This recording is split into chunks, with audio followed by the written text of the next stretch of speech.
The Cold War pushed engineers, soldiers and scientists into a world where, honestly, the smallest details could determine survival. Most people remember the era for missiles, spies and political tension, but, one of the most overlooked innovations from that time wasn't a weapon or a communication device.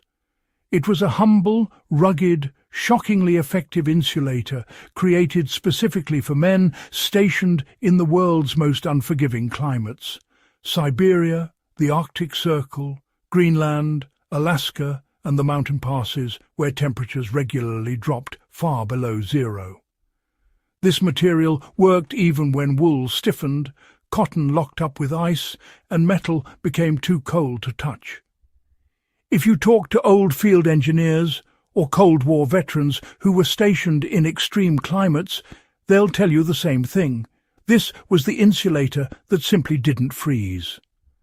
And the surprising part, hardly anyone uses it today, even though modern survivalists, homesteaders and cold weather workers could benefit from it instantly. The military needed an insulator that could survive constant freeze-thaw cycles. One of the biggest problems armies faced during the Cold War wasn't enemy fire, it was the weather. Materials behaved unpredictably at sub-zero temperatures. Wool jackets became heavy ice bricks. Leather straps froze solid. Even modern synthetics of the time absorbed water and lost performance rapidly. This forced researchers to find something that resisted three major threats: moisture, temperature shock, and compression. The solution came in the form of a layered cellulose-based mat treated with oils and resins. Unlike wool or cotton, which carry moisture deep into their fibers, these treated cellulose layers actively repelled water. Even when submerged or exposed to sleet and freezing fog, the material shed moisture rather than absorbing it. The internal fibers stayed flexible, so it could bend without cracking and be packed tightly without losing loft. What made it especially revolutionary was its insulation-to-weight ratio. Soldiers who had carried old wool padding instantly felt the difference. For them, this material meant mobility, dryness, and reliable warmth that didn't degrade after a few hours in the field. Even after repeated freeze-thaw cycles, it stayed soft and functional. That alone made it a staple in early Cold War equipment. Cold War researchers discovered that trapped air, not thickness, was the real secret. The insert's effectiveness didn't come from being thick or heavy. It came from its internal structure. Engineers realized that the enemy wasn't cold itself. It was heat loss through conduction. Their solution was to create thousands of tiny, sealed air channels inside the cellulose layers. These channels didn't collapse under pressure or exposure to water. Air stayed inside them even when the material was squeezed, meaning its insulation didn't drop when a soldier sat, lay down, or carried gear against it. Modern survivalists often overlook this principle. Many assume thicker means warmer. But Cold War testing consistently showed that a properly structured low-loft material could outperform bulky padding in extreme conditions. The insert remained breathable, but never allowed trapped air to escape, making it incredibly stable in unpredictable climates. This is why reports from Arctic units talked about gear maintaining warmth even when temperatures plunged into negatives that froze exposed skin within seconds. The insert simply didn't lose integrity. Although most people associate it with jacket liners, its use extended far beyond clothing. Engineers integrated it into Cold War mountain tents, insulated crates, boot inserts, vehicle seats, and even communication equipment cases. It provided shock resistance, moisture-proofing and thermal stability in one package.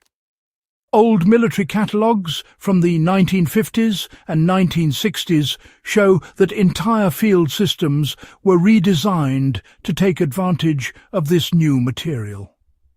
Whenever soldiers had to work on metal equipment in freezing temperatures, this insulating layer kept their hands safe and their tools operational. Even early battery packs relied on it to maintain internal temperature long enough to stay functional in sub-zero missions. This breadth of application shows how versatile and dependable it truly was. Its relatively simple construction meant armies could produce it cheaply, yet its performance rivaled or exceeded more complex insulators being tested at the time. A major reason this technology faded is that synthetic foams and plastics became popular. They were easier for manufacturers and could be mass-produced at scale. But when it comes to cold weather survival, many modern materials fail when exposed to punctures, saturation, or prolonged compression. That's where the old Cold War insert still shines. To recreate a functional version today, all you need is untreated cellulose fibre board or craft paper felt, boiled linseed oil and pine resin. The process is straightforward. Heat the oil and resin until they blend.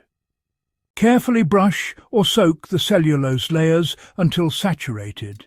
Then let them dry slowly in a warm, ventilated area. The result is a flexible, water-resistant, freeze-proof insulation sheet with the same properties the military relied on. Use it inside jackets, sleeping bag liners, cold-weather boot inserts, or even as wall insulation for small cabins.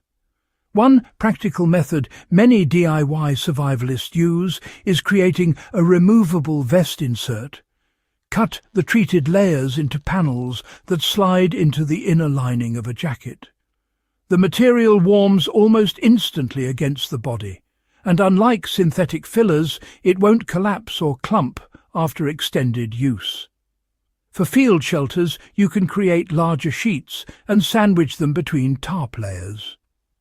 These panels can also insulate food storage crates, emergency boxes, and field tools. The beauty of this material is that it adapts to whatever shape you need without losing performance. Cold War soldiers didn't have the luxury of modern fabrics, microfibers, or advanced polymers. They relied on simple materials used in clever ways. The fact that a cellulose-based insert outperformed many later synthetics speaks to the level of field testing, refinement, and necessity that shaped its development. Survivalists today can learn a great deal from this overlooked piece of history. It demonstrates that reliable solutions don't always require modern manufacturing. Sometimes the most dependable tools come from eras when failure meant freezing, not inconvenience. If you found this deep dive into forgotten Cold War engineering valuable, make sure to subscribe to In the Beginning and share this guide with fellow history fans and survival enthusiasts. There are many more lost innovations worth rediscovering, and I'll be breaking them down one by one.